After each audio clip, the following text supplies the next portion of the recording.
Ayolah habab yang dimulakan oleh Allah Subhanahu wa taala, sebagaimana Nabi SAW bersabda, yamutul mar'u ala ma'asya alaih, seseorang akan meninggal sebagaimana dia biasanya hidup. Kalau dia biasa hidupnya taklim, hadir majlis, maka insya Allah meninggalnya pun dalam keadaan taklim atau suka hadir majlis. Dan kata Nabi SAW, man kharaja li talabil ilmi, orang yang keluar dari rumahnya untuk belajar, famata, tanpa ada niat yang lain, dia belajar cuma untuk belajar li yuhyiya bihil Islam, untuk menegakkan Islam, menghidupkan Islam, kemudian meninggal ternyata di tengah pelajarannya kayak kita mungkin, naudzubillah, saya tidak mendoakan, tapi contoh siapa tahu ada yang pulang kecelakaan, famata, maka kata Nabi SAW, fa bainahu wa bainal anbiya darajah wahidah, kedudukannya dia nanti di sisi Allah itu sama para nabi hanya 1 derajat saja bedanya. Ilmu itu sangat penting, apalagi ilmu untuk mendekatkan kita sama Allah. Apapun itu, terakhir kita baca dalam kitab Ayyuhal Walad yang ditulis oleh Imam Ghazali, nasihat untuk salah satu muridnya, pecintanya. Beliau sampai dicerita bahwasanya Imam Syibli rahimahullah taala yang telah menghafalkan ribuan hadis, kemudian beliau mengatakan, aku ambil 1 hadis Nabi, aku singkirkan dulu yang lain. Bukan berarti beliau tidak pakai, tapi beliau fikirkan 1 hadis ini aja jadi pedoman hidup, jadi prinsip hidupnya. Kata Nabi SAW, Nabi bersabda, i'malid dunyaka bi qadri mugamika fiha. Kerja kamu untuk duniamu dengan kadar hidup tinggalnya kamu di dunia. Artinya, kita hidup di dunia apa selama-lamanya? Tidak. Ada di sini ya yang pernah ketemu orang yang hidup di zaman Nabi Adam? Atau setelahnya Nabi Nuh? Atau Nabi Idris? Atau Nabi Hud? Atau dia pernah ketemu sama orang yang pernah hidup sezaman sama Nabi Muhammad? Enggak ada. Semua, bahkan orang yang paling kaya katanya saat itu, yang dia membanggakan kekayaannya, Fir'aun, nggak hidup sampai sekarang. Ada yang pernah ngeliat Fir'aun masih jalan pakai kereta kencana emasnya? Nggak ada. Artinya apa? Kerja secukupnya untuk kadar kamu di dunia. Kamu sekiranya 80 tahun, ya siapkan untuk 80 tahun. Ya kerja yang normal aja, makan sehari 3 kali. Seumpama kalian ahli puasa, ya sehari 2 kali berarti, waktu buka sama sahur.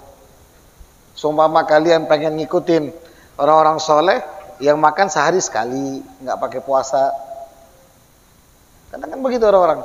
Ini enggak, dia kerja di tabungan sudah sampai miliaran. Wa na'udzubillah, dia korupsi. Dia ngerasa miskin terus. Dia ngerasa kurang terus.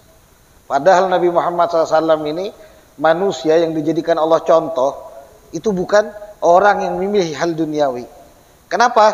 Artinya biar semua bisa ngikuti. Seumpama Nabi Muhammad dijadikan Allah orang kaya, maka tidak ada yang bisa ngikuti Nabi Muhammad kecuali orang kaya. Tapi Nabi Muhammad memilih sebagai hamba yang miskin. Beliau tinggalkan semua dunia. Saat Allah tawarkan gunung-gunung di kota Mekah sana jadi emas, beliau nggak mau. Biar semuanya bisa ngikutin. Sehari lapar, sehari tidak, kata Nabi SAW. Bahkan pernah 1 bulan tidak menyala api di rumah Nabi Muhammad. Kata Sayyidatina Aisyah, 2 bulan sebelum meninggalnya Nabi tidak ada api menyala sampai hatta gubido, sampai Nabi meninggal. Nggak ada masak sama sekali. Kematian beliau menghidupkan jutaan hati, miliaran hati, dan membuat sedih jutaan hati juga saat itu. Bahkan sampai sekarang kalau kita mengenang meninggalnya Nabi Muhammad, luar biasa. Nggak ada keistimewaan sedikit pun di dunia. Makanya kata Nabi, i'mal li dunyaka bi qadri magamika fiha. Tergantung tinggalnya kamu di dunia. Oh, Habib, saya cukup pakai mobil, saya perlu, saya ada, beli mobil, nggak ada masalah. Nggak ada larangan kita untuk kaya, tapi jangan dikejar dunia tersebut. Nggak boleh, jangan dikejar. Semakin kamu kejar, semakin jauh. Bahkan semakin hina. Dalam hadis qudsi Allah berfirman kepada dunia, ya dunya, man khadamaki fastakhdimih. Kalau ada orang yang ngejar-ngejar kamu, yang pengen dapetin kamu dunia, jadikan dia budakmu. Akhirnya apa? Nggak ada kenikmatan dalam kehidupannya. Nggak ada kenikmatan. Dia punya uang 2 miliar juga Lebih nikmat kita yang biasa makan Indomie. Telurnya 2, pakai nasi sedikit. Enak kan? Ini yang ketawa pasti ngerasakan enaknya Indomie. Ada orang-orang kaya yang duitnya miliaran, makan Indomie aja nggak bisa. Makanan apa itu Habib? Alamak. Kita kaget dengar dia nanya itu makanan apa katanya. Atau nasi panas pakai sambal sama kerupuk. Itu udah enak banget. Tapi ada orang-orang yang nanya, benarkah makan begitu bisa Habib? Atau dulu kami waktu di pondok, makanan paling enak waktu itu nasi panas pakai blue band di atasnya. Dikacak-kacak, udah nggak pakai apa-apa lagi. Jangan ketawa, kamu belum ngerasain. Itu waktu di pondok begitu aja. Nasi panas pakai blue band, kacak-kacak makan. Dilatih biar apa? Biar nggak ada rasa cinta sama dunia. Kalau ditanya Habib sekarang kok gemukan, ya jangan salahkan anak, salahkan yang ngajakin makan.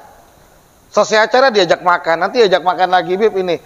Nanti kita nolak nggak enak, tawarin di depan pizza, KFC, McD, macam-macam makanannya. Tolakkan mubadir. Nabi kalau dikasih makanan, dihadiahin makanan nggak pernah ditolak. Makanya badan melar. Kalau waktu mondok nggak begitu. Diajarkan kita untuk tidak mengejar dunia, secukupnya aja makan secukupnya. Jangan juga makan sampai udah bisa berdiri dia. Kenapa? Udah bisa berdiri lagi kekenyangan. Ini kalau ular sawah udah potong mati. Berat sudah nggak bisa diapain lagi. Jadi makan secukupnya aja. Cukup sepiring. Jangan ditambah 2 piring. Kalau cukupnya 2 piring, makan 2 piring nggak apa-apa. Jangan ditambah 3 piring. Karena kecukupan orang itu berbeda-beda. Ada orang yang dia memang butuh tenaga asupan besar, maka dia makannya 2 piring. Dan itu dia nggak kekenyangan. Jangan disamakan. Ada orang yang makannya sepiring cukup. Ada orang yang begitu lihat aja nggak cukup. Nggak cukup dia ngeliat aja, pengen nyicip juga sedikit.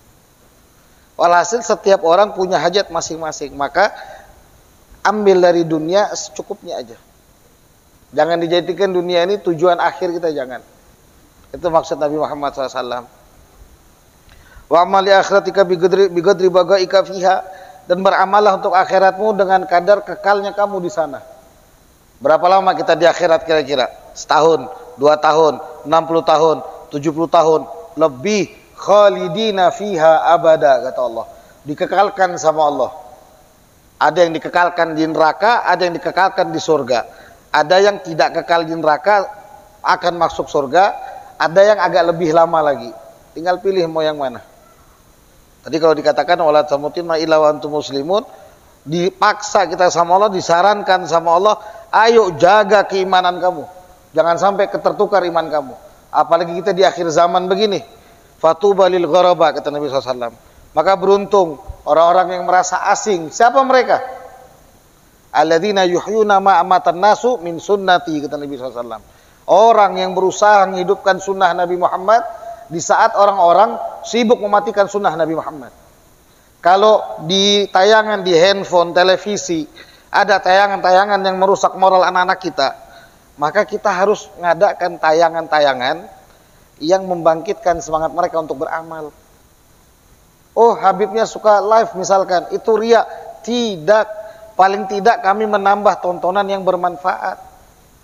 Share yang bagus-bagus aja, di-share, di-posting. Jangan yang aneh-aneh, cukup yang gak ada manfaatnya. Cukup yang gak ada manfaat itu orang lain, jangan kamu yang ambil bagian di dalamnya. Apalagi hal-hal dosa, jangan sekali-sekali ngambil bagian. Kalau kata ulama, kalau nggak bisa mencegah kemungkaran, paling tidak jangan tepuk tangan sama kemungkaran. Ngelihat orang rusak kita diamkan. Coba bantu diblokir, bantu dilaporkan. Ngelihat tontonan anak-anak yang aneh-aneh itu dilaporkan. Buka Facebook, seumpama kan lagi musim goyang TikTok, laporkan nggak apa-apa. Habib, matikan rezeki orang daripada matikan iman anakmu. 1 orang yang nonton, 2 orang, 3 orang, ribuan, jutaan, miliaran. Nggak sadar kita apa? Iman anak kita taruhannya.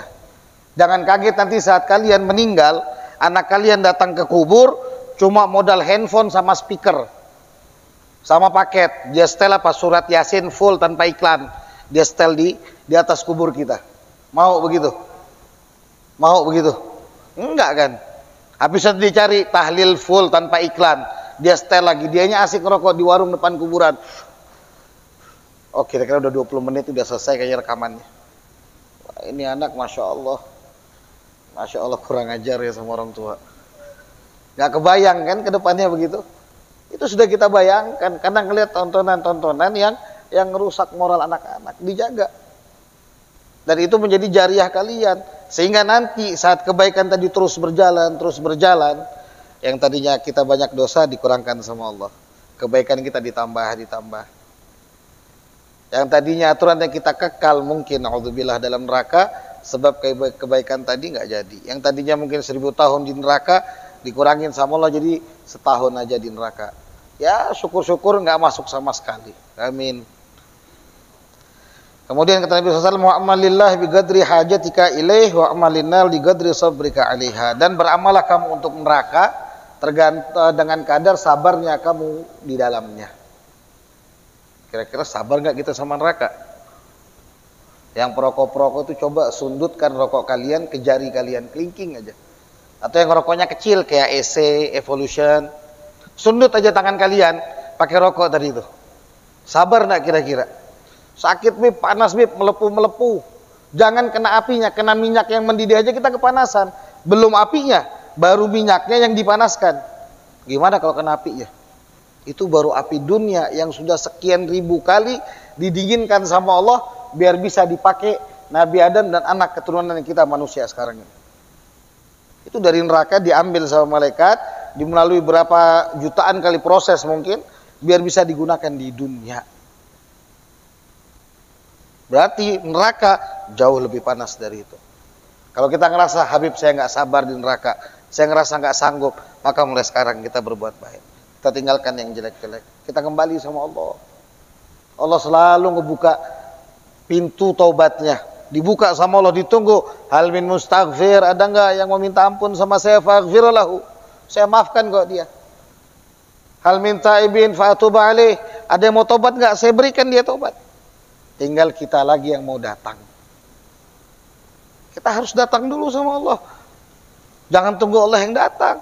Allah sudah buka pintu lebar-lebar sampai dalam hadis qudsi Allah berfirman, "Waman taqarraba ilayya shibrin, taqarrabtu ilaihi dhira'an." Ada orang yang dekatkan kepadaku selangkah, sejengkal aja. Aku, kata Allah, dekatkan diri kepadanya 1 dhira' lebih panjang. Artinya Allah jauh lebih dekat, lebih dekat lagi. "Waman taqarraba ilayya masyan." Ada orang yang dekatkan diri kepadaku dengan berjalan, taqarrabtu ilaihi harwalah.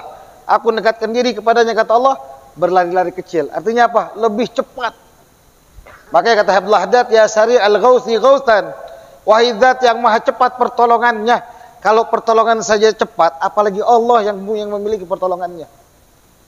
Lebih cepat, ayo deketin diri sama Allah.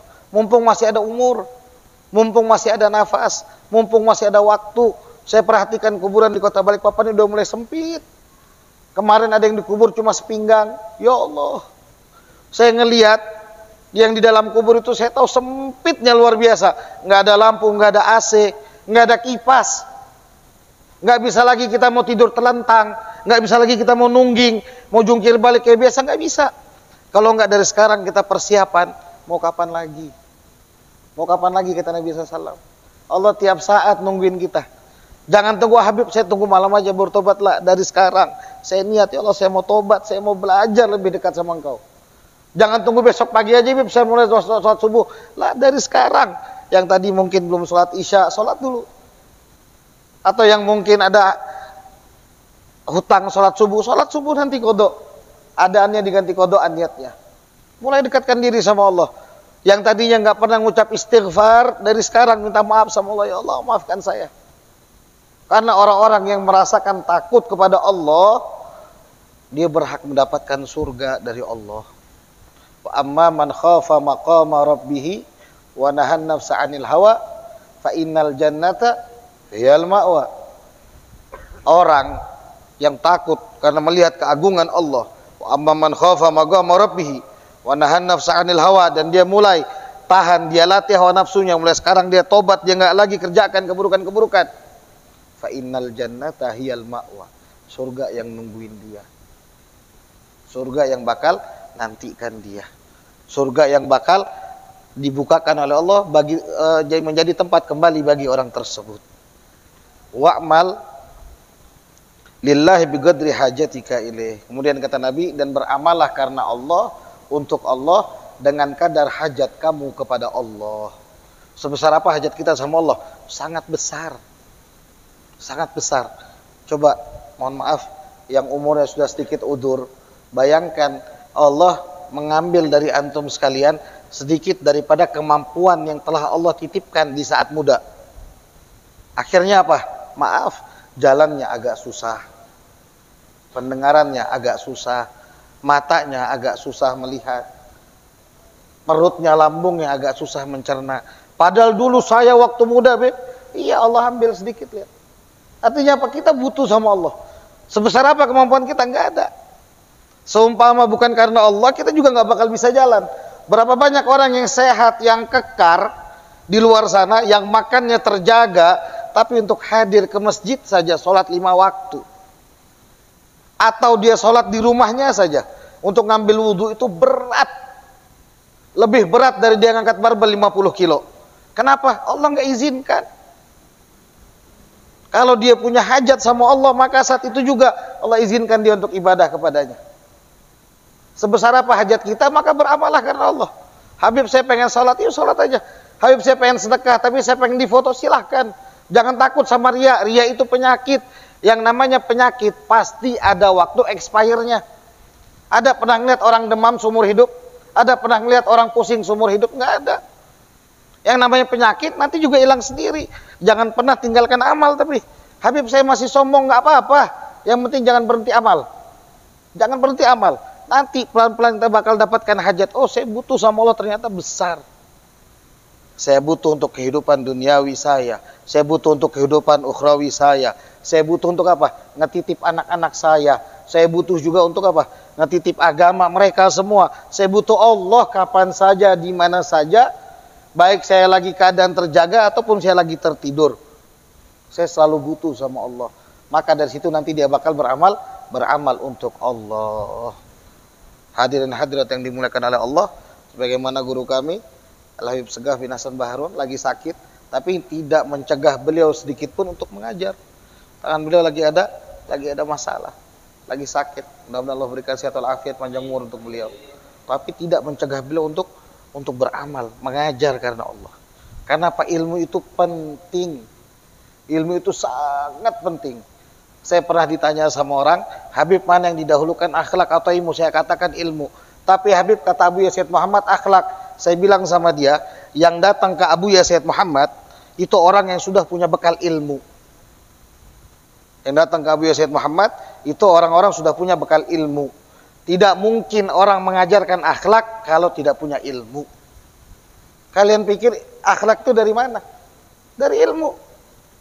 Kita bisa tahu kedudukan orang tua karena belajar ilmu. Kita tahu, oh orang tua itu ternyata begini. Allah katakan, wa qadara rabbuka alla ta'budu illa iyyah wa bil walidaini ihsana. Dari mana? Dari ilmu. Oh, kedudukan orang tua tinggi. Artinya apa? Saya harus hormat sama orang tua. Dari mana berarti? Dari ilmu. Jangan kalian pikir Nabi ngajarkan akhlak tanpa ilmu. Kalian keji sama Nabi Muhammad. Kalian kira Nabi Muhammad bodoh. Tidak, hasya wa kalla, mustahil. Nabi Muhammad orang yang sangat cerdas, orang yang sangat pintar. Tidak mungkin beliau mengajar dalam keadaan bodoh. Ilmu itu penting. Kalian bisa berakhlak karena ilmu. Kalian tahu posisi kedudukan masing-masing karena ilmu. Jadi jangan bilang, oh akhlak dulu baru ilmu, saya mau belajar akhlak. Tidak. Belajar untuk berakhlak itu baru benar. Semua itu ada ilmunya. Kita mau sholat aja butuh akhlak. Dari mana kita tahu? Dari ilmu. Semuanya butuh ilmu. Contoh orang makan. Makan itu kebutuhan. Ilmunya apa? Di antara sunnah kebiasaan Nabi, makan tangan kanan. Makan tangan kiri berdosa? Tidak. Tapi akhlaknya Nabi Muhammad, tangan kanan. Dari mana kita tahu sunnah? Dari hadis. Artinya apa? Ilmu. Makanya belajar dari sekarang. Jangan capek untuk belajar. Minal mahdi ila lahdi, kata Nabi SAW. Dari kamu dibuai sampai kamu dimasukkan ke dalam liang lahat. Terus belajar. Nggak ada habisnya ilmunya Allah.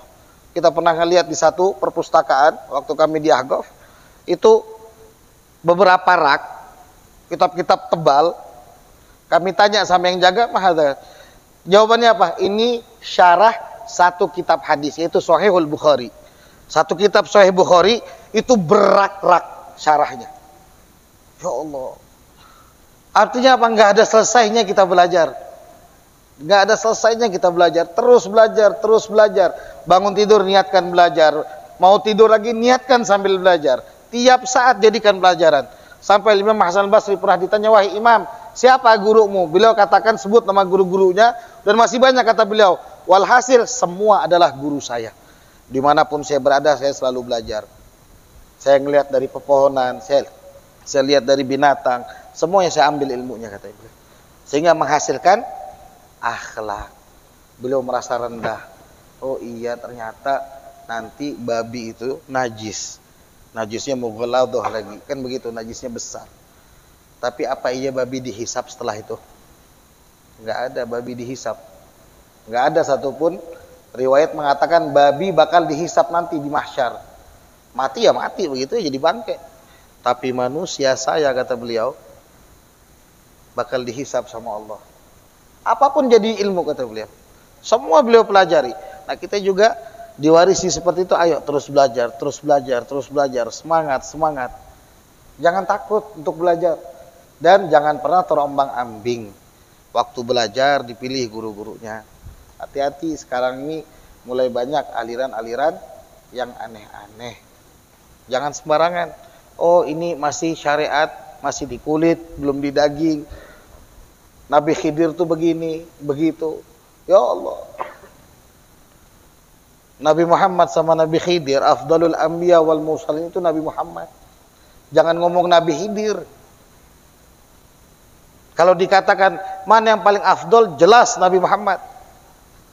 Pakat semua ulama, bahkan Allah yang ngasih nas. Nabi sendiri mengatakan, ana sayyidu waladi adama wala fakhar, kata Nabi SAW. Jangan mau dibohongin sama orang-orang yang ngaku bermakrifat. Jangan. Belajar yang benar, cari. Guru-guru kita banyak. Tiap bulan di sini juga ada guru ahyat ya. Guru jalani kadang ya. Nah, hadir. Gak apa-apa, sedikit-sedikit ambil satu diamalkan, ambil satu diamalkan. Satu sunnah saja bisa menyelamatkan kita. Satu sunnah Nabi saja yang kita dawamkan bisa menyelamatkan. Apalagi kita setiap minggu ambil satu, praktekkan di rumah. Besoknya ambil lagi satu, praktekkan di rumah. 2 sunnah sudah. Kalau kita terus hidupkan, maka insya Allah kita semua dalam keadaan dilingkupi oleh rahmat Allah. Amin ya rabbal alamin.